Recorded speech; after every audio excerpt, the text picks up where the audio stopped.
All right, so I'm just going to get this part out of the way.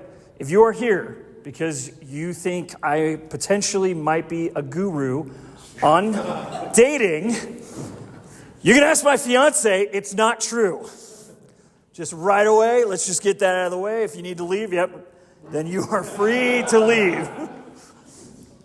What I will say is this part, because I think this is really, really important that we all kind of remember. When people tell you it gets better, figure out where that person is in life right now, because a lot of times people say it gets better and they've been married like 8 years, and you probably look at them and go, yeah, well, it's been better for you for what, 8, 9, 10, depending on how long they dated. For me, I've only been dating for 2.5 years. Before that, it was just crap. So I really do understand like when the idea of like being single, living in that life, what it was kind of like. The other thing I will say this as well is if anyone does ever in my position either or later in life tell you it gets better, just stare at them and be like, okay, why are you telling me this? Do you think my life is that bad right now? Because I'm feeling pretty good about life. Because we all should feel pretty good about life. But I think a lot of times that we go around kind of expecting dating to be easier than it is, or we expect that if we get to dating, then life is going to be a lot better. Like if I'm in a relationship, life will be so much easier. Okay, I'm here to tell you, and I can guarantee anyone you talk to who's in a relationship, it does not get easier.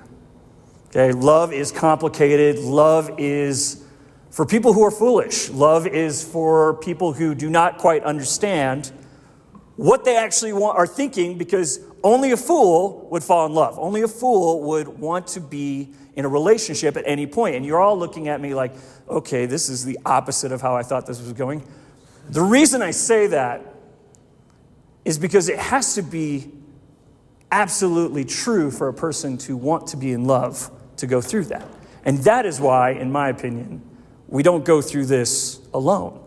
You don't go through love by yourself. You go through love with someone else. Now, I think a lot of us kind of have a weird sometimes view of what love might be, and I blame movies for that. How many of you have ever watched in your lifetime a romantic comedy or a romance film? We're talking, yeah, it's okay. It's fine. You can admit these things. Hallmark, I mean, Miguel Mondays was Hallmark Central. That was like a whole thing. I remember I would just like decide, you know what? I need to watch a movie today. And it's going to be a romantic comedy. And it would just be, like I remember waking up at 5 a.m. one time. I was like, I can't fall back asleep. My brother comes out of his room. He's like, what are you doing? I was like, I can't sleep. You want to watch a movie? And it's 5 a.m. and we throw on some Nicholas Sparks movie, which I got to be honest, guys. How many of you have seen a Nicholas Sparks movie? That's like The Notebook, Walk to Remember, Dear John, all these movies. Why does someone have to die in all those movies? It's kind of like in the 90s when Disney decided that every father figure was going to die in those movies. I feel like Nicholas Sparks took like a cue and was like, hey, if we kill someone, the movie's so much better. People really enjoy them. I love romance films. I love romantic comedies. I have... 10 Things I Hate About You will forever be one of my favorite movies of all time. It took me a long time to figure out that what I was looking for had like nothing in comparison to those movies. Those movies, in a way, were doing the same damage to me that things like pornography could do. It could warp my idea of love, just like pornography. And I just said the P word, I know. And everyone's like, oh my gosh. What talk did we come to? All these things, there's so many different things, pornography, movies that, kind of show us this idea of what love can be. They all can warp our minds. But that's not exactly why we're here. We're here to talk about dating, right? We're here to talk about what it takes to get to a relationship. And the first thing is, and I'm going to say this, and I truly mean this more than anything, because you probably have heard this because you're single and everyone thinks, oh, that's why. But truly discern. Truly discern where God is wanting you to go. And if you think, oh, I'm going to choose wrong, you're not. The Holy Spirit is going to guide you. It's going to give you the grace to live the life that you're called to. You're going to be guided. There's plenty of priests. At St. Francis Cabrini, he just talked about, the priest there, talked about how he was engaged. Father Sean, our pastor here, he was in a relationship. They broke up. Father Jim Chrisman, who's at St. Francis of Assisi, he was in a relationship. She came to him and said, you need to break up and become a priest. God's going to get you there. He's going to get you there. Okay? So discern. Right away, first things first, we have to discern. We have to know where God wants us to go. And the second biggest thing, in my opinion, the second biggest is loving yourself. If we don't love ourselves, I don't really know. I don't think we can get to a point where we are good enough in our own mind for a relationship. And in our mind, sometimes when we're in a relationship and we're not in a place where we love ourselves, we're just going to constantly freak out about it. And you can trust me on that, because that's the first 6 months of dating for me was, okay, are you still happy? Like, are we good? Everything going well in this relationship? Because I struggled with the fact that, I have to love myself. I struggled with the fact that I wasn't sure if I had discerned well enough. Even though I did a 9-day novena to St. Therese of Lisieux, asking, okay, where am I going? And I got teased the entire time, just like the whole week, right? It's a 9-day thing. I asked a question. I'm waiting to see an answer. Does everyone know how that works with St. Therese, right? If you ask St. Therese a question, you'll get your answer on the 9th day. Well, every single day, I got white and red roses showing up at this place. We had mass in there every day, and there was red and white roses every single day. And I'm like, okay, maybe you hated my question. What's wrong with this? I don't understand. And on the 9th day, I walk into mass. I see nothing. There's nothing in there. I'm like, wait a second. So you just gave me 8 days of white and red roses, and you just took them out? Like, we couldn't give me an answer? And I was very defeated. I was very depressed, because I was like, okay, well, I'm not sure how to take this. And I walked outside, and there's a beautiful statue of Mary out over here. And I'm sitting in the garden, and I'd gone there all week and was praying and saying rosary, just going, okay, what am I supposed to do? And I look over, and they weren't there all week, and there's one single red rose. And I was like, okay, I got my answer. Priesthood's out. It's time to start dating. And it was something, and we'll get to that. Now, how many of you have heard that chastity is really important in dating? No? None of you have heard that chastity is super important in dating? Okay, how many of you have been told during that chastity talk that you should say no to people who want to have sex before marriage? Does that pretty much cover it? Cool. Well, that's not really what chastity is. Because chastity takes it a whole step further. It's not just no sex. I mean, that's part of it. But it's an authentic love. Authentic love. Okay? How many of you have heard that we are called to live abundant lives in the church? I actually just did this Bible study with my youth group. We talked about what is life and what is abundant life. Abundant life is a life that is fulfilling. It brings happiness and it brings freedom. Chastity brings freedom, fulfillment, and happiness.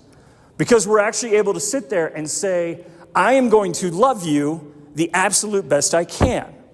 I'm going to put you first and love you in an authentic way that does not make me desire the things of the world. Okay? A good analogy for that, and I just love it because I love the idea of using cake anytime that I talk about love. So you think if you love someone and you know your significant other has a sweet tooth, and you're like, I'm going to bake them a cake. But what you're forgetting, and even though you know, is your significant other has diabetes. And so you making this cake for the person while they want it is probably not the best thing. Or you can take it in a different sense. right? You put the cake in the oven, and the whole time you're like, I really want this cake right now. I just take it out. I'll just eat it how it is. It's fine. I don't need to wait until the end. That's how a lot of people view marriage. Why wait? Why not now? A lot of people, we talk about sex being the one thing that, right, we do before marriage, but it's way more than that. There are so many things that people do before they get married that are actually set for marriage, that you need to wait until you get the cake ready and done, right? The icing, the candles, the whole thing. Stop pulling it out of the oven when it's halfway through and it's kind of like mushy and not really like dough anymore, but it's also not like fluffy like cake. Some people are like, yeah, let's do that. That is how a lot of people also view marriage, right? And you're probably like thinking like, okay, when are we going to get to the actual talk about dating? But why would we be dating if not for marriage? Why are we not thinking about every time we talk? Well, that is a horrible way to put that, because if I say every time we talk, you're like, that's my wife.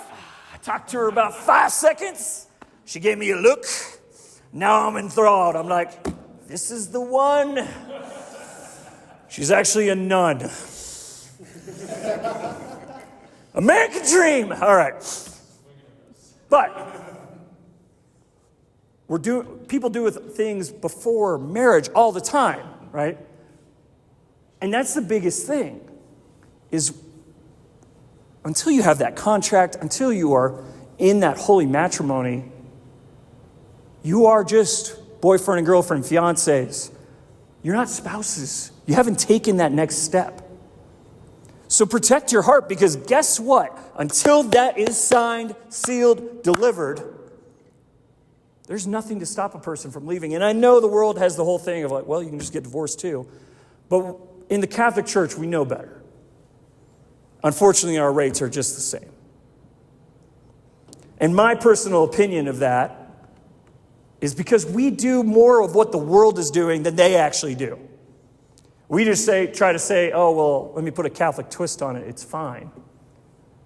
52% of the people in the Catholic Church do not practice NFP. Nope, they practice with contraceptives, birth control, all of it. 52% of the Catholic Church has a divorce. That's just what it is. We do so many different things that we think, well, because I'm Catholic, it's fine. But we're just living what the world is doing. We're doing all the same things, and we're not actually looking at ourselves and saying, do I want to have authentic love? Do I want to live with chastity? Am I willing to discern if this is even worth continuing? Just because we've dated for a set amount of time doesn't mean that the entire time I didn't take moments to say, all right, God, is this where you want us to go? One of my favorite moments actually just happened this past summer, which is weird to think about that was technically a year ago. It happened this past summer. We're at a conference. There's 2,500 people there. All praise, it's praise and worship, it's adoration. And the whole time of adoration, I'm sitting there going, God, what do you want us to do? And all I could hear him say is, I want you to stick to ministry. And I'm like, that is not the answer I really wanted right now. I don't even know what that means, stick to ministry. In my mind, I'm like, does that mean this, like, we're done? Like, you're telling me I have to stick to ministry? That's it? There's nothing else? Why aren't you talking about her? And I just kept hearing, stick to ministry. And I said, okay. And we go, and we ended up talking that night, and I'm just like, how do I just say that God is calling me to stick to ministry? And she tells me first, she felt God pushing her to be able to help us in providing more so that I can continue ministry. And that's where I looked up at him and said, okay, show off, I get it. It's fine. I get what you're doing. But that's the kind of discernment that we actually have to go through. We have to be willing to have those conversations, even though they're going to be really difficult. A lot of you might think if you just get in the relationship, life is going to be so much easier. That is not how that works in any way, shape, or form. Because you're still going to go through the ups and downs. You're still going to have to be willing to have hard conversations about where do you want you as a group to go. It's really easy if I'm by myself and single and say, you know what? I want to move to Texas today. Cool, I could sell everything, hopefully find a job down there and move. I don't have to have that discussion. I don't have to have a conversation. There's no one I am attached to have this conversation. I can just do it. But when you are actually wanting to plan a future together, you actually have to have that conversation early. Where do you see yourself? Where do you want to go? See, one of the biggest things as I go forward, right? We discern, we love ourselves. We have to reflect on what we're actually doing in this relationship. I'm sorry I didn't make it bigger. We have to reflect on what do we want in life? What do we want to do with our life? And can we find someone that can also be a part of that? We have to reflect on, before we go on the date, praying, taking that time, preparing our hearts before we actually go on the date. When you go on the date, reflect on the date. Reflect on, is this a person that God wants me to continue with? And I can admit that I had gone on dates before where I knew the date was not going well. I knew it was not going to work out. And I was too chicken to say something. And God bailed me out quite a few times having the other person tell me. And I was like, oh, thank you. Once I finally actually took the courage and took that next step to say, hey, I don't think this is going, 90% of the time they agreed. They're like, yeah, I didn't really feel this either. Great. That's the kind of prayer that we have to be willing to do. And that's the kind of action that we have to take. Also, action. Notice I put, you can't date by not going out there. Someone told me earlier, they're like, yeah, I'm really trying to date more this year. I'm like, cool. What are you doing for that? And they go, hoping someone shows up. Now, granted, I will attest that it was a female who said this. And all I could say back was, well, you never know. They might just approach you in a random Starbucks. Sure enough, got asked out 2 days later at a Ziggy's. Which to me was weirder because I was like, isn't Ziggy's drive-thru? It's a coffee shop drive-thru. Guy walked up to her window. I was pretty impressed. I was like, all right. That took some cojones, you know? But if we go back to talking about with chastity, during chastity, we actually are going to find who we are. We're going to be able to find a way to love ourselves. We're going to know what we want in life. And we're going to know what we want to find in another person. Now, I'm not sitting here saying, go make a list. You can make a small list. You can make, hey, these are my 5 non-negotiables. 5 things that I believe I cannot take away. For me, one of those was I wanted someone with a faith life. And I wanted someone who put purity above all else. Those were 2 really important things. I wanted someone who was also funny. I got lucky. But I had to have non-negotiables. I had to have things that no matter what, these were my number ones. I did not have 77 things that I was going to come out and be like, yeah, well, you didn't hit number 58, so sorry, we cannot continue to date. And you think that's a lie, but I've had people tell me that. They have 77 plus items on their list. They've shown me the list. It's quite impressive. Because some of those things I didn't even think about. I'm like, oh, that's weird, but yeah, okay. I mean, I could put that at I don't care part of my list, but sure. Having things that you just know, these are my number ones. These are the things that I have to hold above, and I'm sorry, if you don't fit that, then this isn't going to work. And that's not a thing of get in the relationship, find out that they are not following that, and go, I can change them. You can't. You can change small qualities. If a person's really lazy with cleaning their room or their car, you can work on those things. That's not like a direct thing that's happening in my life.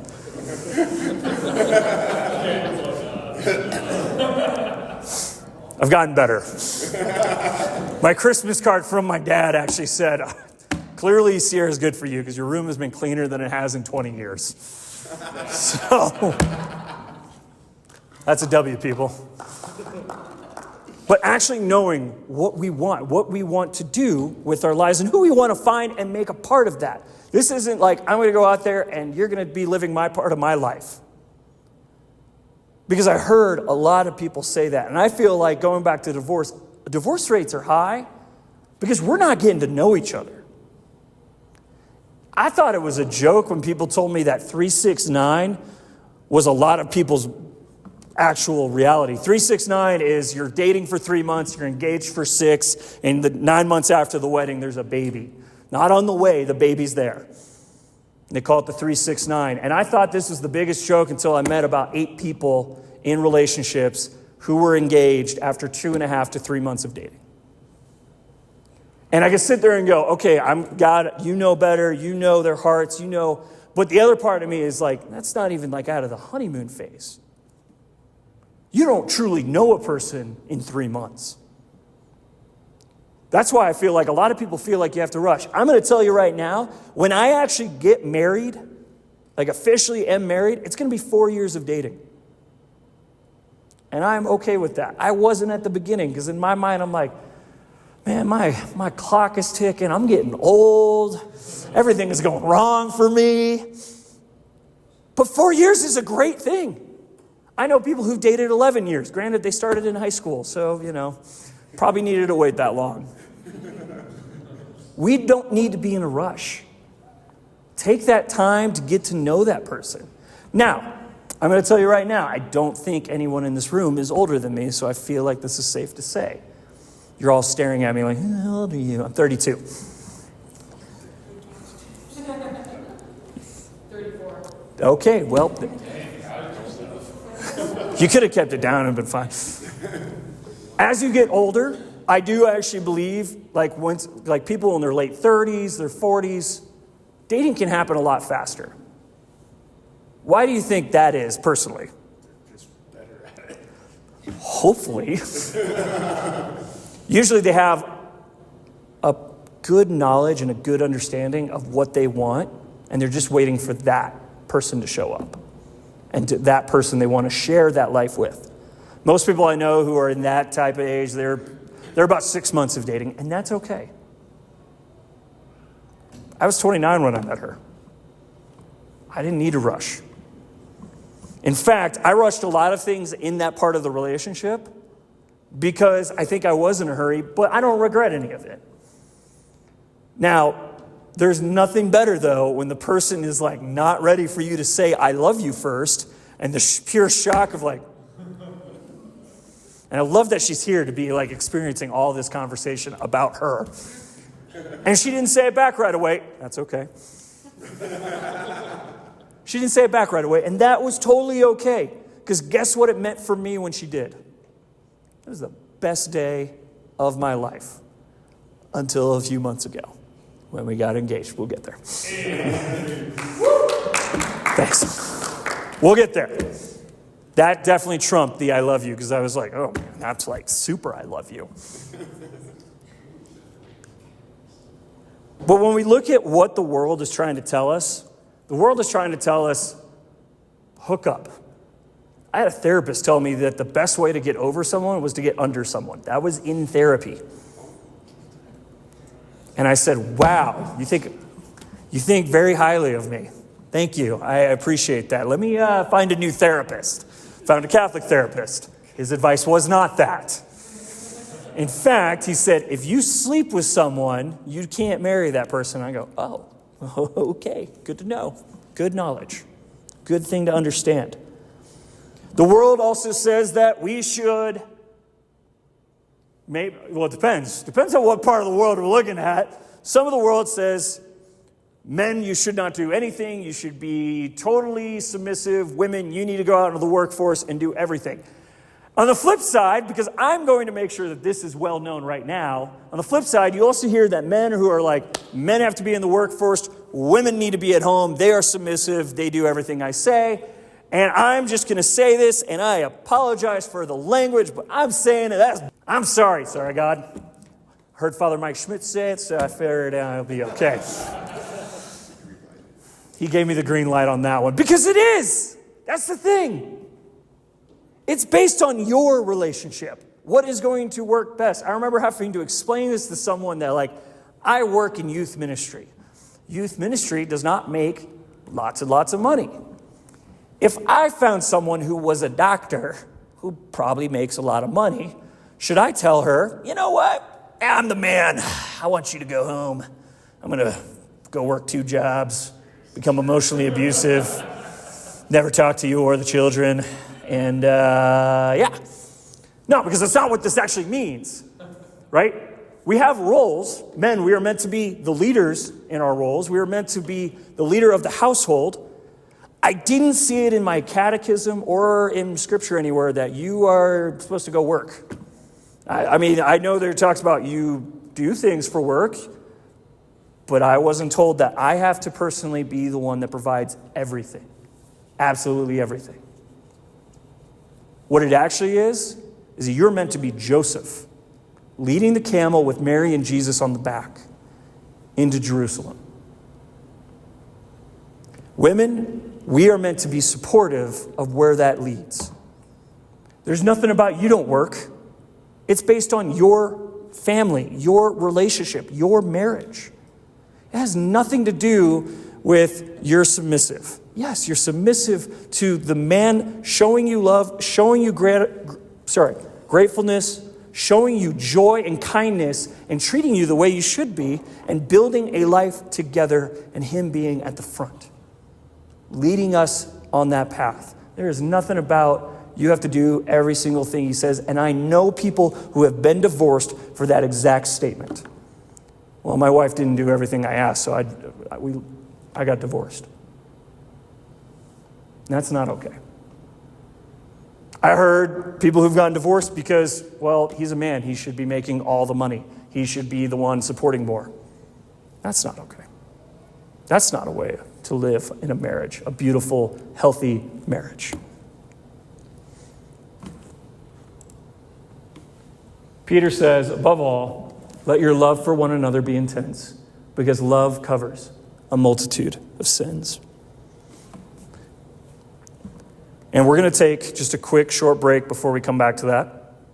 Only because if people need more drinks, I wanted to give that opportunity because, again, like I said, it is pre-gaming with Pat. I also wanted to open up any kind of Q&A that you guys might have.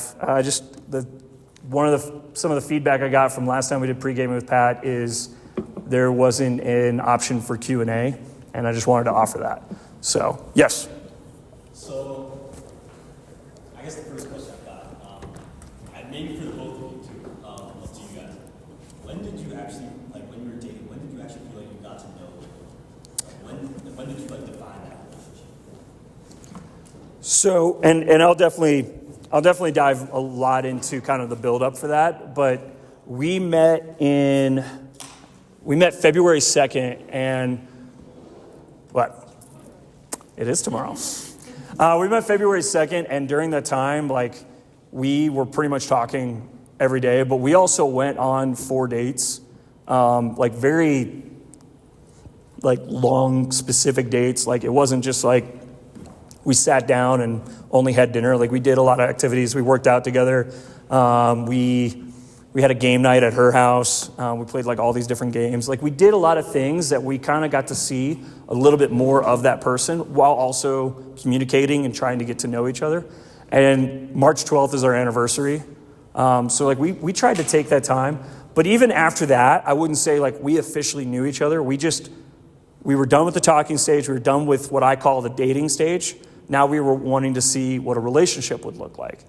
But even in that, we were getting to know each other on a grander scale. The first trip we went on, we got to know each other a lot more on that trip than we had known each other prior to that, because we had to go and do something outside our comfort zone, seeing each other, maybe at our best and worst at times, I'm not a morning person. So, early morning stuff, she'll see me and be like, oh, you seem really happy today. I'm like,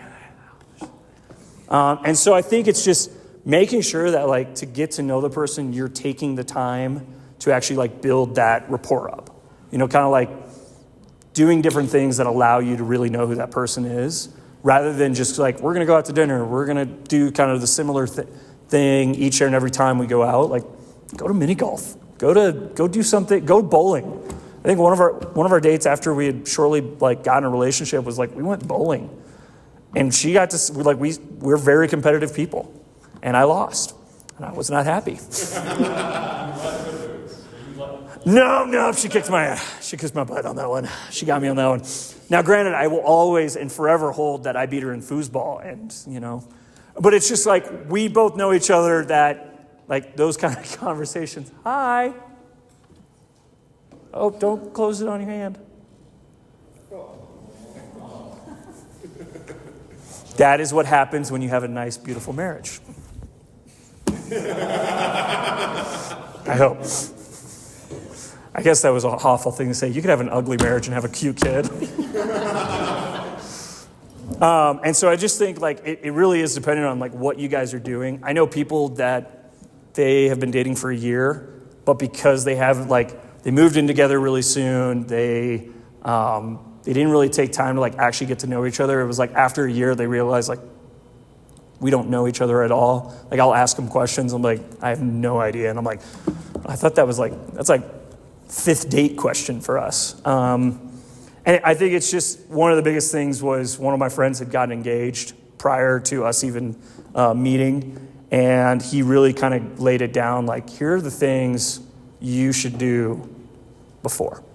And he kind of like, adult conversations, but like just questions and stuff that we could do and stuff we could talk about that were really important because he got engaged and they ended up breaking up because they really weren't right for each other. They weren't in a place where they wanted the same things.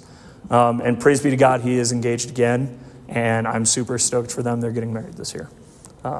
So I hope that answers the question somewhat. Any other questions from the first part, I should say? I don't actually. I definitely could find that. And when I post, it'll be like an audio recording. I can actually put that in the comment section of like what he gave me.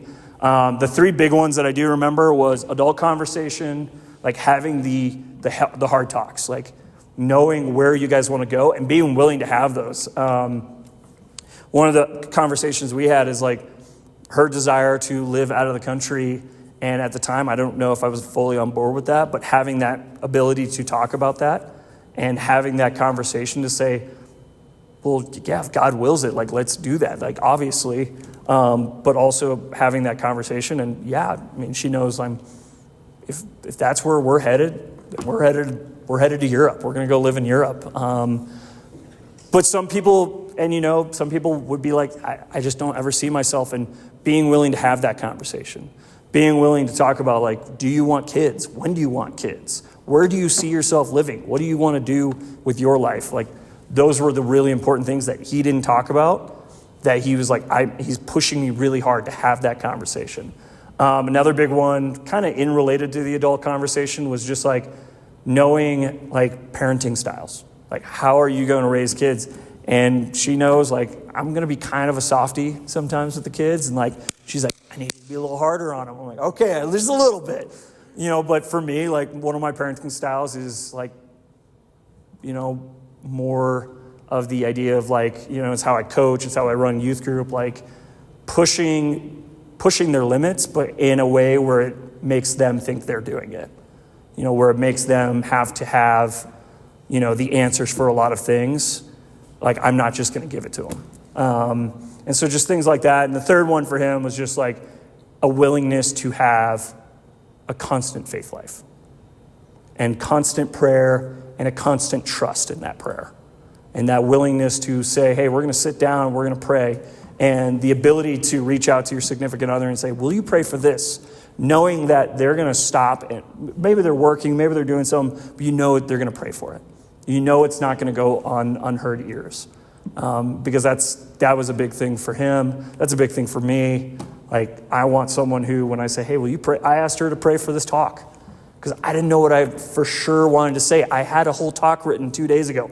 I ripped it up today because I was like, I don't think this is where God wants us to go. It was a totally different thing.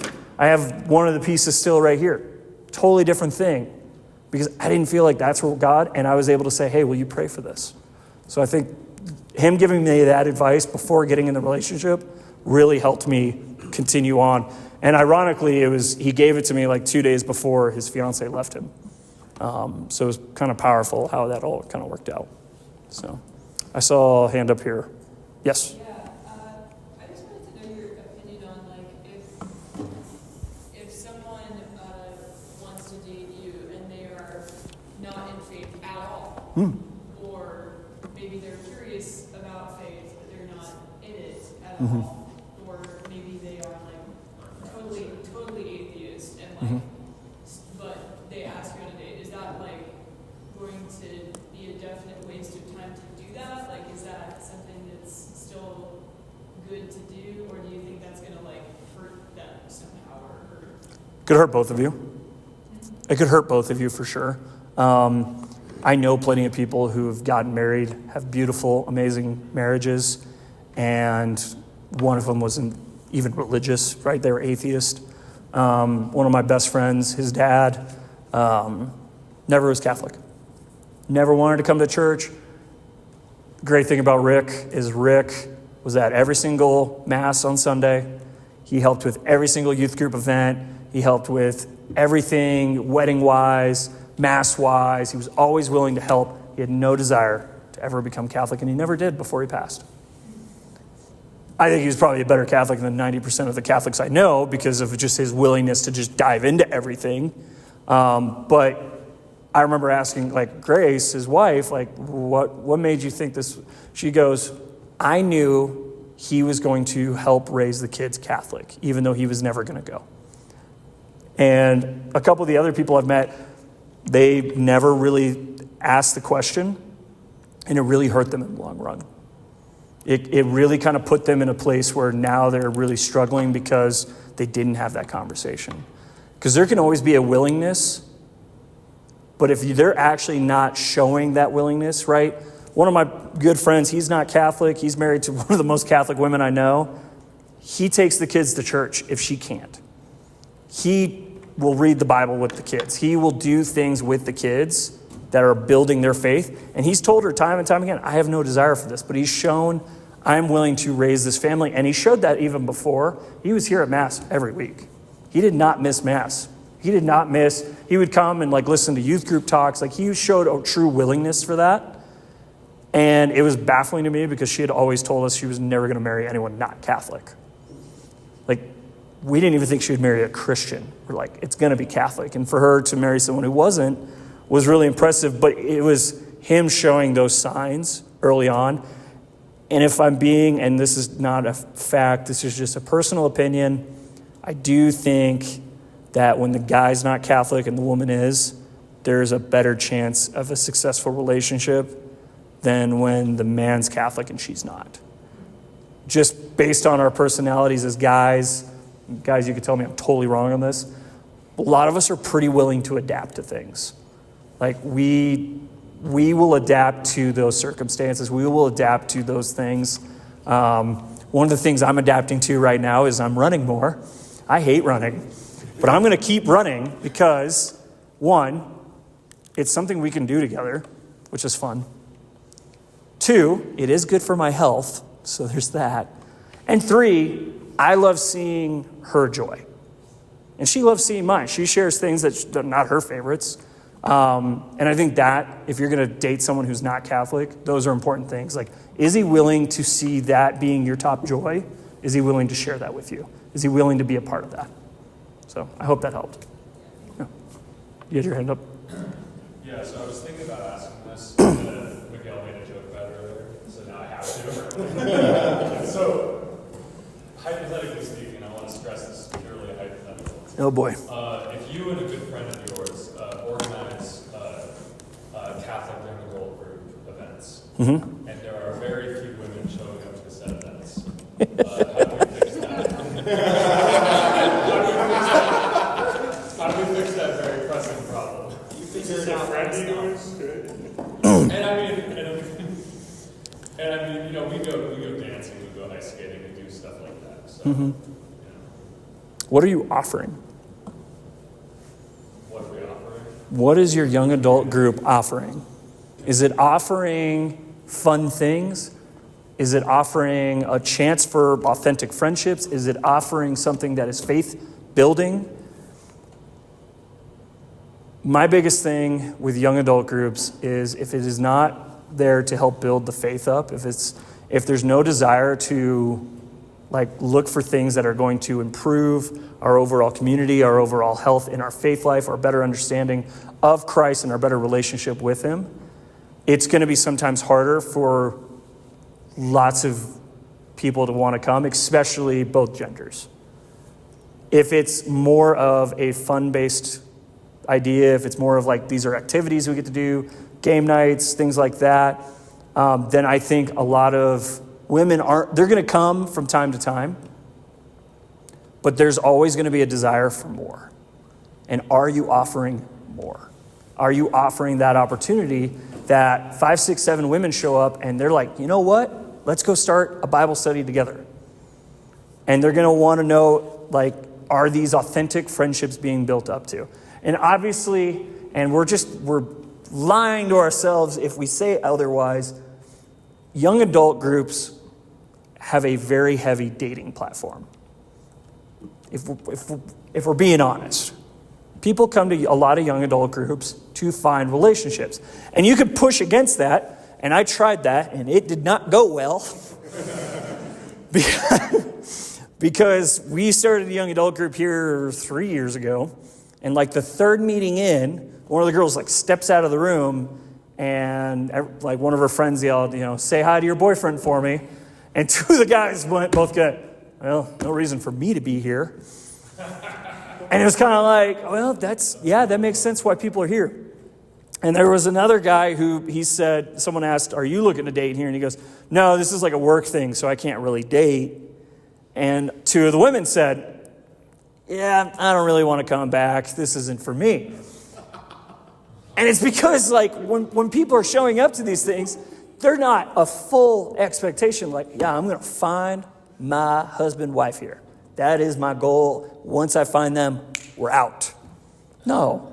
The reason Catholic sports is so successful is they're offering both. They're offering sports, but they're offering faith building. That's why they have so many actual marriages that come out of that. Because they're trying to push both ideas, right? Build the fun, build the joy of getting to play sports together, but build the faith too. They offer Bible studies, they offer workshops, they offer mission trips. They do a lot of things. And I remember I was 18 years old when that thing opened up. When they started Catholic Young Adult Sports 14 years ago, it was a thing of 100% right away. We prayed every day. We went out and did things together in a group. We were faith forming each other because there was a desire for that. And then we went and played kickball. We did stuff like that. We went out to a bar. Those are all great things, but there has to be that faith formation. There has to be a desire to build the faith with each other. And there has to be something that when people walk in, they know this isn't just for a hangout. This is an opportunity to better know him. So that's my one advice. I think young adult groups are some of the best thing we can offer and some of the hardest at the same time. Because there's so many different personalities, and you can't tell mom and dad to just drop them off and leave them here like I can for youth group. So I hope that helps. Yes? So that's a little interesting, but I'll give a little context to the question. Okay. So I'm going to CU Boulder, non-traditional student. I'm quite a bit older than all the other students. What's your opinion on age gap dating? How big of an age gap are we talking? 5 years? So I'm 28. Okay, so there's grad students, there's people getting their masters. Personal recommendation just for anyone looking to date. I think if you're in that age group, totally get it.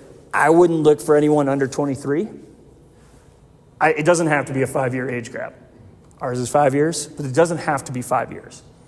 The reason I say 23 is I believe most people, when they're still in college, they're still figuring themselves out, right? They're figuring out what they want to do with their lives. It doesn't mean they're not mature, they're not ready for it. But there is a possibility of that. I just also think you're also going to be finding people that are ready for the next chapter of their lives when they're 23, even if they're getting their masters, right? They're planning ahead. They're not just saying, I'm just trying to get through college. 22 and under, right? You might run into that. You might run into the 22-year-old senior who's going, I don't know what's next. I just personally kind of experienced that when I was like between 25 and 28, 29. Like I noticed when I was dating younger than 23, when I was like 25, I was like, it wasn't going very well. And we'll get into more of like what I was even like back then, but even the people that I thought were really good opportunities to have a good relationship with, I could just tell like they weren't at that next step. Like if I proposed in a year and a half, 2 years, like they're not going to be ready for that, if that makes sense. So I hope that helps. Any other questions for the first part? Does anyone need another drink? There's wine, there's beer. I have whiskey, if people really want whiskey. If you really want whiskey.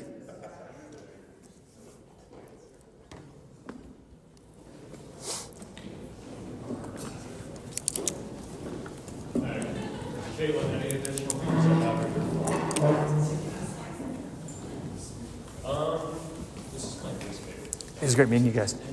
So, good luck. Did you say there's going to be a recording? Yes, I have I'll have to edit it a little bit, but I'll have a audio recording of the rest of the talk. Yeah. Where can I find it? Here, let me just pull it up really quick. So if you go to A Bridge Between, so you can find it here on YouTube, A Bridge Between. If you type A Bridge YT, all my talks, videos are on there. So, yeah. Super relevant. I'm glad. So I hope the rest of it can help too. All right, let's get back to...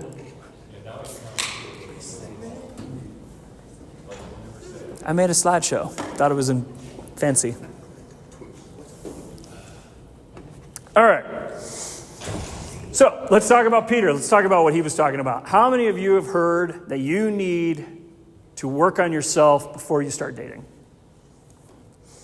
And that you need to be like all good. Yeah.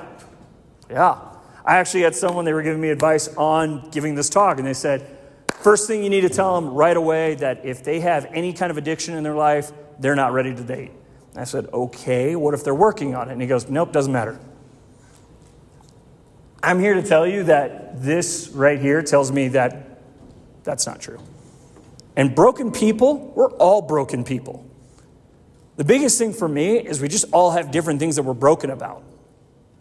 Now, if you're in denial about the brokenness, if you're not working on it, yes, I don't believe you are ready to date. If you are addicted to drugs and you are not doing anything to help you get away from that, alcohol, sex, pornography, any of these things, and you're not working to get as far away from it as possible and constantly going to either confession or a spiritual director or even a therapist, and you're not sitting there going like, help me fix this, I don't believe you are ready to date. I do stand by that statement. Because you are only going to drag someone down if you're not working on it. If you are at the point where maybe you're going to confession every single day because you're falling into that, that is maybe something that you're not ready for either, because you need to continue to work. But I can also say that I went through deliverance prayer for the fact of I knew I needed something more. I needed to work on something deeper. But what helped me get through a lot of that was a love that was very intense. A love that was like, I'm on fire for this person. I want to better myself, to heal, to cleanse my heart, to cut out those demons that are attached to it, to take away those holes that I'm trying to fill with everything else in my life and fill it with God first, to show me what that true, intense love can be. That's what I believe Peter's saying us here, because it does cover a multitude of sins. It does cover a lot of things. There are people who can be prideful, envious, angry, all these things, and a love so intense can take a lot of that away. And a love so intense that goes to God first is really going to prepare your hearts for that. You have to have an undying love for God before you get ready for the next part. And I understand we are all broken. And you will always be broken. You will always have struggles. You will always have sins. You will always have faults. Love for the Lord and love for another person is boundless. And especially when you combine them. When you're saying, Lord, I love this person so much, and it is nothing in comparison to my love for you. And that brings me to my next statement. Okay, how many of you have heard this one at a wedding before? Love is patient. Love is kind. It is not jealous. Love is not pompous. It is not inflated. It is not rude. It does not seek its own interest. It is not quick-tempered. It does not brood over injury. It does not rejoice over wrongdoing, but rejoices with the truth. It bears all things, believes all things, hopes all things, endures all things. See what I said at the bottom, though? Take love out and put your name there. Patrick is patient. Patrick is kind. Patrick is not jealous. Patrick is not pompous. You are probably not ready for a relationship if you put your name in there and you aren't acting those things out. And yes, you will fall. Yes, you will have moments where you are not patient. You will have moments where you're not kind. But if you are not trying to live your life, as Corinthians has stated, as Paul is trying to tell us, you are not actually ready for a relationship. You are not ready to be that person for another person. When you're in a relationship, look and see, are you being patient with the other person? Are you being kind? And I don't want her to tell you, but I'll tell you, I have moments where I don't do these things, and she knows that. And you will be in a relationship, and you will have moments where you don't do these things. Apologize. Apologize right away, and work on not allowing it to happen again. There's nothing worse than empty apologies where there's no changing, because that just becomes insanity. This was one of my favorite things. I remember hearing this in a talk when I was in high school, a long time ago, a galaxy far, far away. But I heard this in a talk when I was a sophomore in high school, and it stuck with me. And it really stuck with me because then the next person came out and said that every time you have sex with someone, you lose a part of yourselves that can never be fulfilled again. And I'm like, well, that sucks for half of the people in this room. I'm at this conference with like 2,500 kids, and this person gets up there and says, every time you have sex, you lose a part of yourself that you'll never regain. And I'll go, oh, should I leave? Should I just leave now? Because that's not true, right? God fulfills us. God brings us back. God shows us that joy. Yes, there's a whole thing on being a virgin, and I think that's a beautiful thing. And there's also a thing called healing. And I'm not talking about born-again virgins. Please never, if you fall, never call yourself that after. It's just weird. I am a born-again virgin. I am almost better than most virgins because I am born again. I made a conscious decision after sex to be born again. No. What is that? No. That's not a real thing. But understand that there is healing that you have to find. There is a struggle that it becomes because you've experienced that, and it has now warped your idea of what dating is. It can just warp your idea of the opposite sex. And I remember just thinking, for years, I went to these conferences. I'm going to tell you right now, I only know this because I was supposed to join a retreat team when I graduated high school. Has anyone heard of a group called NET before in their lives? So NET travels all over. They do retreats for people. And they asked me to join. My parents both did NET. I'm like, yeah, this totally makes sense. They're like, hey, how many retreats have you been on? How many have you led? I had been on 8 retreats from 6th grade to my senior year in high school. I had led 111 retreats. And in those 111 retreats and the ones I had actually participated in, I heard everyone say the same thing about sex and marriage and love. And the same thing was, if you have sex before marriage, you are unclean. You have failed your future spouse. You have failed God. And every single person that said this hadn't had sex before marriage. I lost my virginity when I was 16 years old. I was at a Catholic high school, and my football coach told me if I don't have sex before I get married, if I don't have sex, then I cannot be on the football field. I was a Catholic football coach. I don't know how Catholic it was. And immediately that night I had sex. I went and found a date and I had sex. And I was devastated. I called, he's now a priest, I called my mentor growing up, and I said, Paul, I don't know what to do. I don't know what to do with myself. And I went to confession the very next day, and I will tell you right now, it warped my idea of dating. My very next date, I didn't know what I was doing. Because the very first date I had ever gone on in my life, I had slept with the person. Changed everything.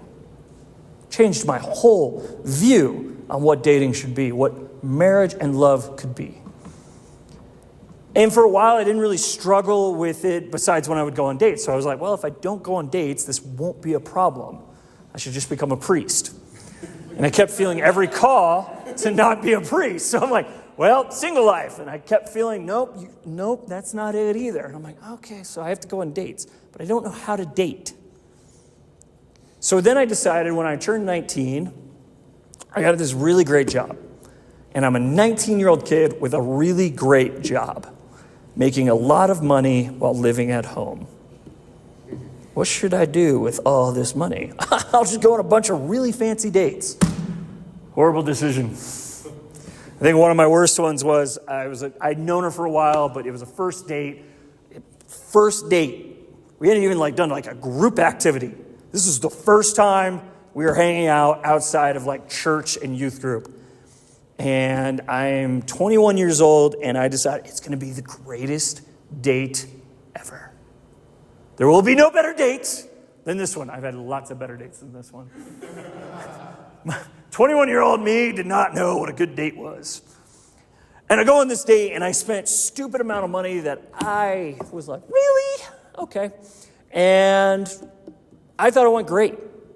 And then I gave a talk that Sunday about sex. And I talked about how when I was 16, I had sex. And I had gone to confession, and I had worked really hard to not fall to that again. And imagine you're up there, you're speaking, and this is all you see. The whole 30-minute talk. I'm like, oh, and she's front row. Like, why? Can't you sit in the back? So it's like you're talking.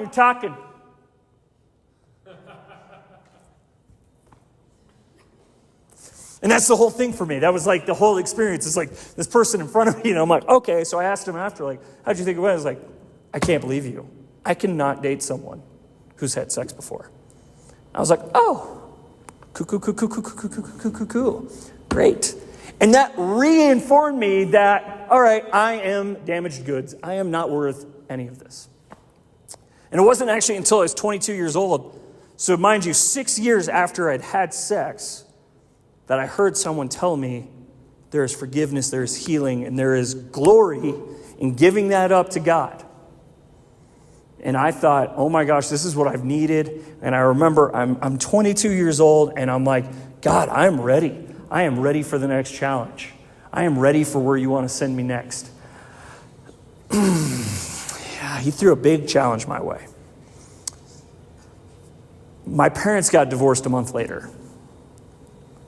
My first view of love was gone. And it wasn't it was very clean cut, everyone was happy. It was like an ugly divorce.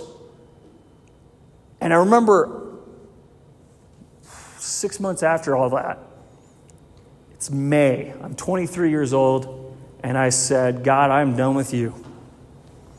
And I proceeded to set from 23 until 27 years old of not practicing my faith, of going on horrible, horrible dates where I would sleep with the person after getting very, very drunk, because that was my way of coping.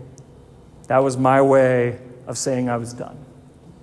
Because I had worked so hard during that time and struggled and fought to get back to a place where I felt, God, I am ready. God, I am ready for a relationship. I am ready for marriage. And I threw it all down the drain. And many of you think, well, you can always come back. And I know that. And I did. But not through this magical, I thought I was good. Because I remember I'm like, God, I'm ready. I'm praying again. And I thought, hey, if I get in a relationship Things are going to be so much better. And I got in a not technical relationship, on and off again for like 2 years, never officially dating, but being around each other all the time. And I fell again. And I fell to the same struggle I had fallen to before. And I thought I was done. I thought there is no one on this earth that'll want to be with someone who has fallen this hard. There will be no one who wants, except for someone who's fallen. Except for someone who can't see past because they've already been there. See, I took dating on a whole different track because in my mind, with dating, I thought this is how you did it. I thought this is what people wanted. I remember trying to date again in the Catholic world. Once I had finally come back, I was like, all right, I'm moving on. And I just felt lost. People were talking about the lives they were living, what they were doing, and I felt so far behind because I had spent 4 years away from the church. I spent 4 years not practicing my faith. I spent 4 years doing everything else. I spent 2 more thinking like, oh, I'm back in the faith, but I'm also not living my faith out. And it took real searching in my own part to say, no, this is not right. This is not who God has called me to be. And I remember I decided, hey, I want to speak about dating. I want to speak about sex and marriage and relationships and all these things. I said, that's got to be the reason why I fell. And I remember the first 5-6 times I spoke about dating, spoke about sex and everything, and I would tell those stories about the fall I had, about the struggles I had, about the loneliness I experienced. And you could hear it. It almost came across like I missed it. Like I was missing the idea of having sex with all these people. Like I missed doing all those things I had done. And I remember last year was the first time I finally was speaking about it. And I spoke about how lonely I felt, how hurt I felt, how empty my life was. And that's not for me, that if anyone who's listening, who's here, has fallen, that you are not worth it. You are worth it so much because you want to fight. And when people who haven't fallen try to talk to us about the fall, I'm like, I'm really sorry. I'm so freaking proud of you. I think it is beautiful. I think it is amazing that you have waited, that you have fought, you have stood your ground. And I think it is also beautiful that if you've fallen and you're fighting your way back, that you are equally as worthy as them. Because you are. And don't let anyone take that from you. Because that's the joy that we can bring to other people, saying there is hope when you fall.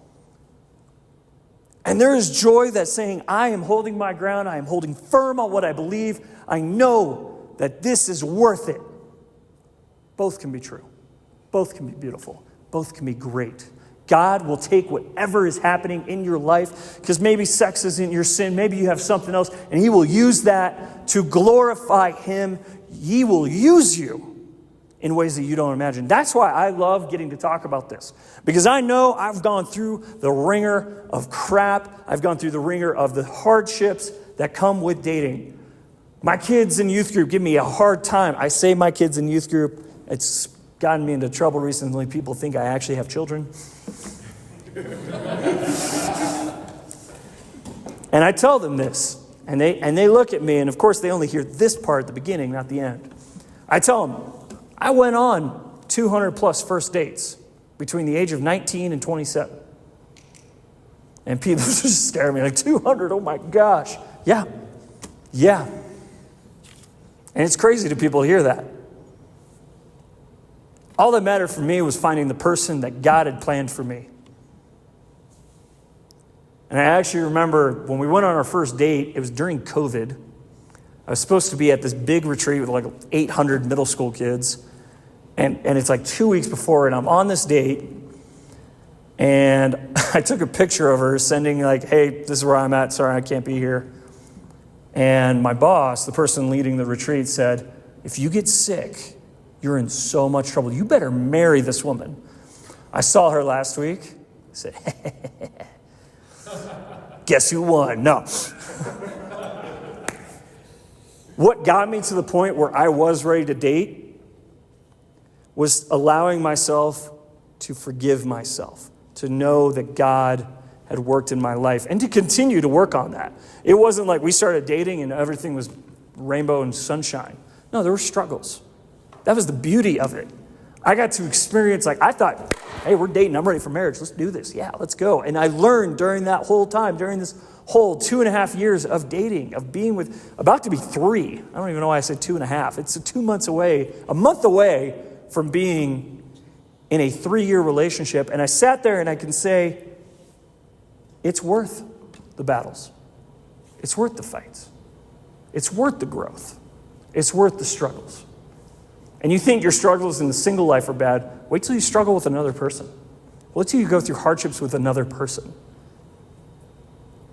And wait till you go through the joys with another person. That's the beauty. The joys that we can experience together. The joys that we can grow in together. I can talk all day about how our dating life has been. But what we're actually wanting to hear, what we're actually wanting to talk about is, how do we get to the point we're ready? How do we get to the point where when we start dating, what does that look like? When you start dating, have those conversations. When you start dating, be willing to say, is this right? Am I willing to sacrifice? Am I willing to take a step back and put their goals above my own? Am I willing to give up something that I've loved? Are they willing to give up something they love? Are they willing to give up maybe a small dream? Are you willing to give up a small dream? Are you willing to have those hard conversations together? Are you willing to have real, authentic, faith-building relationship together? You know what, one of my favorite things that happened before we got engaged? This is the night before. I am stressing out of my mind because I had been planning her proposal for 3 months. And we were here at Mass on the Immaculate Conception. And getting to sit in Mass and telling God, okay, God, first, please let her say yes. That'd be great. But getting to sit there and say, thank you, God, for allowing her to be my girlfriend. I praise you and I glorify you for this time together, because I'm really hoping tomorrow I don't get to call her that anymore. I'm hoping tomorrow it's a whole nother journey that I'm so excited for. And I'm so glad that we got engaged and we're not getting married 6 months later. We're not getting married 9 months later. We're taking our time, because guess what? And I sometimes drop the ball and still call her girlfriend, fiance. But to get to experience and enjoy the time together that God has given us as an engaged couple, preparing our hearts along the way for marriage. I truly believe there are stages when we talk about the idea of dating. There's the talking stage. Guys, you struggle the most with this one. You think the moment you start talking to a girl and that you're getting ready to go on your first date, that you are in the dating stage. You're not. You're still in the talking stage. Talking stage being more inclined towards the idea of we're having a discussion, we're getting to know each other, we're not actually in the dating stage yet. The dating stage is more of like we're going out and doing things together. We're going out and having deeper conversations that we didn't have in the talking stage. After that, you have the relationship, your boyfriend and girlfriend. I remember, I can tell you about that if you ask the question, but I'm not going to go into it right now. My asked to be the girlfriend-boyfriend conversation was not my best moment. I stuttered through the entire thing. I don't even think I at any point said the word, will you be my girlfriend? I did much better with the engagement. Made sure.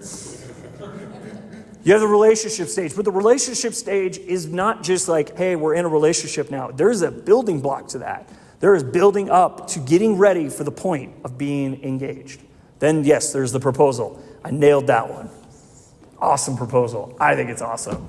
Some people think it's like, yeah, it was good. She loved it, except for the fact that it was like 20 degrees and we were on a mountain. And they made her wear a dress. So she wasn't super thrilled about that, but we got some cute photos, so I feel like it was good. It worked. So you get engaged. Then you go through the engagement stage. You start marriage prep. Then you get to the marriage part, and it's a whole new ballgame. And you ask anyone who is married, and they will tell you everything changes when you're married. And it changes when you have kids. 1 kid, 2 kid, 3 kid, 4. Doesn't matter. The stage changes every time. And if you aren't excited for the journey that you have to go on to get to that part, begin to discern, hey, God, is this actually for me?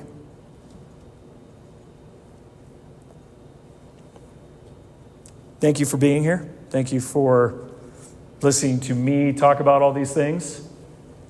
I think one of the biggest things that I can leave you with is that at the end of the day, dating takes courage.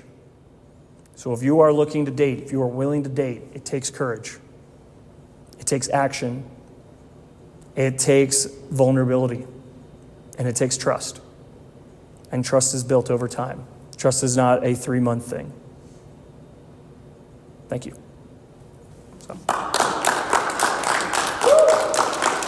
So, offering the second Q&A, if you guys have any new questions you'd like to ask. Yes? As far as like exclusivity in dating, like, you know, like we were saying in talking stage versus dating stage versus like asking somebody to be your girlfriend, boyfriend. Like, I just came back to faith like 3 years ago, so like coming back into it, I'm just like, wait, so at what point do I say, have a conversation with them, like, let's stop talking to other people, stop dating other people? Like, where is that? I would say that's definitely towards like you're getting to the point of like you're wanting to be in a relationship. You can even say it's the part of the relationship. I really think it's like if you've gone on 2 dates with a person, right? And I always recommend to people like, and unfortunately, I do not mean unfortunately. Before I say my next statement. Normally, what I recommend to people is to go on another date with another person before you go on the next date. Now, one of the great things that happened for us, and why I was kind of like super excited about it, is we went on a date on a Tuesday, and I was like, hey, next week I have availability, or, you know, in my mind thinking like, oh, she won't want to do that, or this Thursday, and she's like, let's do this Thursday. So we went on back-to-back dates, and for a long period of time, I didn't do that. And the only reason I didn't do that was I didn't want to put all my chips in a basket right away because I had done that in the past, and I had gotten hurt that way. I think if you know someone for a long period of time, like you're kind of building that friendship up, you have a good base, I think it's totally okay to only go on dates with that person, like early on. Maybe after the first date, you have those conversations. Maybe after 2, preferably, you have that conversation. But if you are just like, let's say we met on Hinge, right? If we had done that right away and said, hey, you're the only person that we are planning to go on dates with right off the bat, I think that would have probably been a red flag for either of us because both of us could have said like, well, I don't even really know you yet, right? We had to allow ourselves to have the opportunity. It just worked out in our favor that we didn't go on any other dates outside of that, unless she tells me that now, which, you know. And I think after a few dates, you can have that conversation. You can be like, hey, I really like where this is going. I want to go on a few more dates and continue to see, but I only want to see you right now. And see if they're willing to do that. And that could be a huge red flag if they're not. Like if you've gone on 3-4 dates and they're still not willing to say, yeah, I only want to go on a date with you, that could be a red flag. That could be like they're not willing to be ready to settle down. You know, right? They're really like looking out there and trying to figure out what's going on. I like just the first date, mix it in with another date with someone else just to protect my own heart. That's a big thing for me. That was a big thing that I was taught early on. When I did it right, it worked really well. When I did it and like just continued to go on just first dates and not actually like pursue, it's because I was stretching myself so thin. Like if you go on 6 different first dates before you go on that second date with the person, you're probably going to mix up who they are. You're probably going to be like, yeah, you go to St. Mary's, right? Like St. Tom's. Let me check my notes. Oh, Jerry goes there. Oh, my bad. And I just think that's just a really kind of important thing for protecting, your heart and knowing that like, hey, if I'm ready to say, I just want to continue to date you and see where it goes, that you're putting yourself in a very vulnerable place. And you need to know that person just a little bit more. So, hope that helped. Yeah. Any other questions? Guys, I'm an open book. I will answer 99% of the questions you ask. Square root of 62. Isn't that just square 62? Oh, was it? What was I say? 7? Under 8. Under 8, yeah, maybe. I have my internet degree on that. Yeah, I have a calculator, and it's in my pocket right now. So, sorry, I guess I should say I will answer 99% of the questions you have about dating. Yes. What are you guys doing for like marriage prep? Other than just the Catholic formal, probably marriage prep, but I assume like, are you guys reading books? Are you talking to couples who were recently married and kind of leading questions and wisdom from them? Well, so for starter, we got engaged on December 9th. And honestly, the last few months, we've just been, kind of sharing the story with people, enjoying, being engaged together and kind of just, I think the biggest thing for us actually is like, we just want to find a venue. A venue in a church, and then we'll kind of like take the next step. There's some like marriage retreats like for engaged couples to go on. I definitely want to do that. But I think as far as marriage prep, I don't know if we would need to start until like July. We're not getting married until next year. And I think the other part is, I think we're also fortunate enough that we have a lot of friends getting married this year.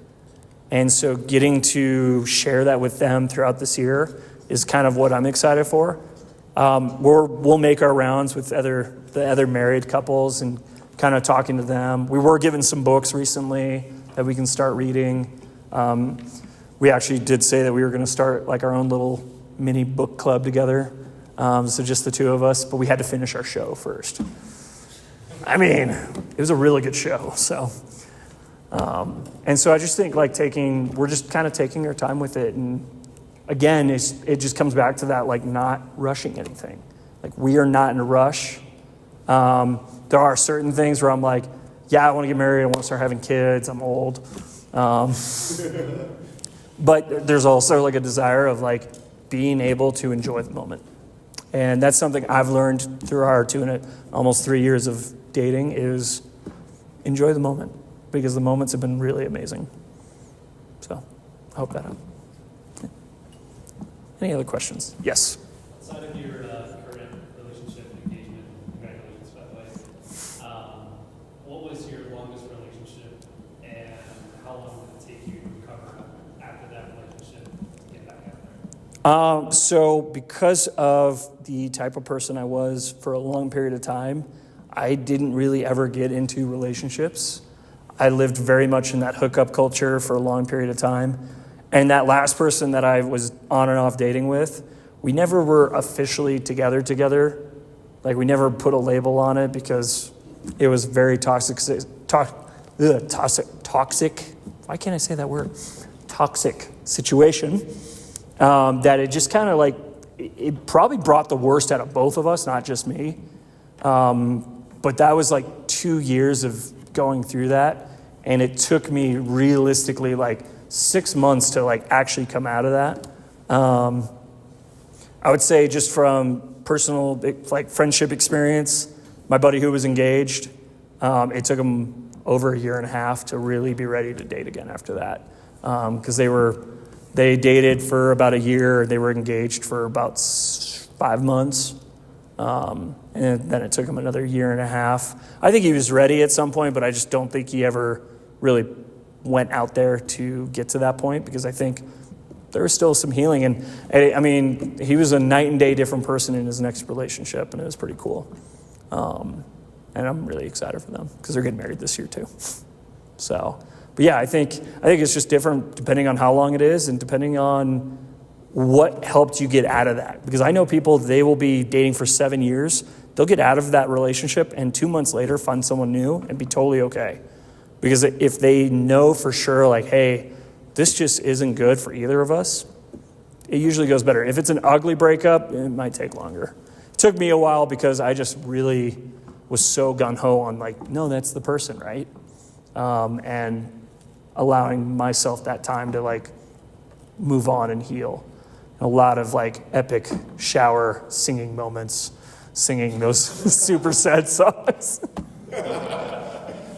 So, yeah, I just think it really depends. Yes. So, both my parents had kids before they married each other. They were both married before they married each other too.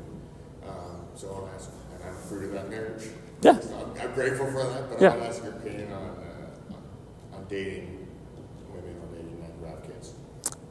Honestly, I don't see any problem with it because, and it's how I view the topic of, sex in general. Like when kids are involved, like when a pregnancy happens, let's talk about the pregnancy, the joy, the amazing, beautiful thing that's happening, and deal with the sinful part later.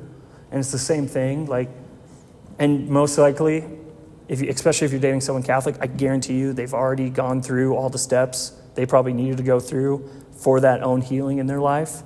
And I don't see any problem with it. One of my closest friends, his wife had a kid before, and dad's still part of it. He takes the kid on the weekends, and yeah, you're gonna go through difficult times in those kind of relationships, but that only strengthens their relationship together, and just being able to be like three parents for this kid.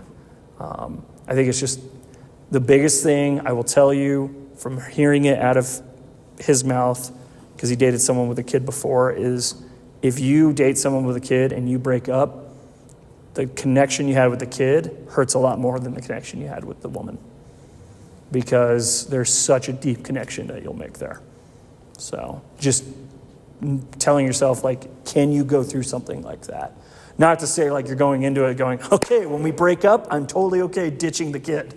But more so saying, I know the hurt is going to be double as bad if this doesn't go well. Mini divorce with a kid. Yeah. Yeah, because you were like new dad. Now, if you meet the kid once and then you break up after, you're a jerk. Because that means you didn't like the kid. We all know. This kid is terrible. So, yeah, I don't see any problem with it. And I think sometimes it's almost like a beautiful thing to allow that kid to have that figure, especially if you're building a faith life together. So, anyone else? Gosh, your guys' questions are easier than my high school kids. They like hit me with the hard ones. Some like really deep, personal, intensive questions. Like, what's the hardest part of being in a relationship that has been this long? Or I think one of their questions was, at what point when I was in like that dark place, did it, like, what did it take to kind of pull me out of it? Like, questions like that, like they come at me hard. They have no filter in that. They don't have a filter. You guys are a little older, so you all have a little more filter now. So, well, any other questions? Wait, is your car still clean? Hold on, I just cleaned it today. Yeah, it kind of is. I need to clean the trunk. I cleaned the rest of the car, but the trunk's still bad. So I have this suitcase that I need to take back. Since I have No, there's none of that. I did fill up my coolant and windshield wipers by myself. It shouldn't have to be filled. Your car's like 3 years old. Well, it was out. It was smoking the other day. You might need to go to the dealership to get it repaired. Is it that bad? I'll have you look at it. Where was the last place you flew on a plane? A little too personal. Hold on. It's more of a, where did we last fly? I know this. I know this answer. I don't know this answer. I'm failing. Where was it? Dubai? No. You guys in Kansas, like? We didn't fly, though. Philly, yep, in November. We flew to Philly. Yep. I knew it was recent. I just could not remember it. Yeah, so Sierra ran the Philly Marathon. And I was the supportive cheering section. What was your time in the marathon? 3:53. She was injured though. So she'd been dealing with a thigh hamstring issue for a while. So the goal is to get under 3:30. So actually for her birthday this year, we put that on her. Her birthday cake was Boston Marathon bound. No pressure, but you're going to make the cake alive if you don't do it. Yeah, I think that's the last week. For fun, not for fun, well, part of it. We're, this August, September, we're going to Scotland, Poland, Germany, and Vegas for like 3 weeks. Did you guys already book your flights? Not yet. We're making sure we're like for sure on. They have one way to Europe right now from New York for $99 each way. So, yeah, we're going to. So. Yeah, and one of the biggest things I will tell you is, you know, how I give this talk might change in a year because I'm going to know more and I'm going to learn more, and you guys are going to know more and learn more in the next year as well. It's always kind of the beautiful thing about the whole thing. One of my favorite books that I can definitely recommend if you have ever gone through something that was really difficult relationship-wise, I have the book, so if you would like it, it's totally up to you. It's a 40-day dating detox. I've read it. I went through it. Miguel read it. He went through it. And it just allows you to kind of heal from like the relationship you were in, the struggles you were dealing with. Really, really well-written book by this married couple. They do a very good job. I didn't realize until like later on that I was supposed to be like journaling the entire time. So I do recommend if you read the book, journal while you do it, because there's a lot of stuff where you have to go back, and I couldn't remember day 2 on day 37 anymore. But it was still a very good book. So, yeah. Outdated pic of the Bay Bridge. It's different now. I know, but I thought it was a really good photo for my YouTube channel, A Bridge Between. It is a nice photo. It's a nice bridge. So, No, but the new version is made out of Chinese steel. Is it? Oh, gross. I feel like American steel. I know. so. If you're interested, I do have a lot of videos on A Bridge Between. Recently, I've been doing interviews with people. My whole goal behind the channel is to talk about faith and faith-related questions and non-faith-related questions with people. You know, so I talk about movies and stuff. But recently, I've been doing interviews. So interviewing people who are Catholic, talking about just food and whatnot, as well as interviewing non-Catholics and talking about things like anti-sex trafficking, the questions they have about faith, and to really just kind of building up a kind of a bridge, obviously, with people from all over. So feel free to check it out. I definitely will be posting more and more this year. I've kind of dropped the ball on it in the last year and a half, but definitely back on the up and up for it. So feel free to check it out. Hopefully you find something you like. So if that's it, no other questions. Thank you for being here with Pre-Gaming with Pat. I have actually had a conversation, not with Miguel, but with one of my parochial vicars to come and talk to you guys sometime maybe about eschatology and exorcisms and all that stuff. So I think that'd be kind of a fun conversation and a great follow-up of dating. So thank you all, and I hope you guys have a great night. Also, feel free to take alcohol. Also, there's a game night in Longmont tomorrow. No, Beer night. Shit, did you not read it? beer club at St. Bray Brewery in Longmont. Yes, I did. It's been in the event.